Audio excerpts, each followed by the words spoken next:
کرتا ہوں انشاءاللہ۔ ایک تو بھائی نے کہا کہ بعض لوگ عمرہ کر کے آتے ہیں تو لوگ انہیں حاجی صاحب کہنا شروع کر دیتے ہیں۔ اب جس کو کہہ رہے ہیں کیا وہ اس کو تصحیح کرے یا نہ کرے؟ دیکھیں کرنی چاہیے، وہ بیچارہ غلط فہمی کے اندر حاجی صاحب کہہ رہا ہے۔ حاجی حج کرنے والے کو کہتے ہیں، عمرہ کرنے والے کو تو حاجی نہیں کہتے۔ یہ ایسی ہے جیسے آپ حافظ نہ ہو کوئی آپ کو حافظ کہنے لگے، آپ مفتی نہ ہو آپ کو مفتی کہنے لگے، کوئی ڈاکٹر نہ ہو اس کو کوئی ڈاکٹر کہنے لگے، تو کیا وہ خوش ہو کے سر ہلانا شروع کر دے؟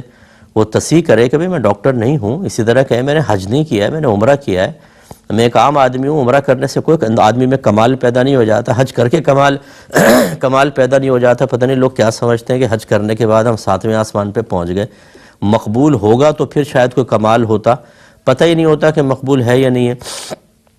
اور بعض اوقات تو ہمارے پیسوں کے اندر ملاوٹ ہوتی ہے، وہاں پہ جا کے جس طریقے سے ہم ارکان ادا کرتے ہیں، جس طرح ہمارے پاس علم دین نہیں ہوتا، ہمیں تو خوف زدہ رہنا چاہیے کہ پتہ نہیں مقبول بھی ہوگا کہ نہیں ہوگا۔ امید اور خوف یہ دونوں چیزیں ہونی چاہیے۔ یہ امید اس چیز کی کہ اللہ بڑا رحیم و کریم ہے قبول کر لے گا، لیکن خوف اس بات کا کہ اس کی ذات بڑی بے نیاز ہے، وہ رد بھی کر سکتا ہے، تو پھر ساری عجب و خود پسندی ختم ہو جائے گی۔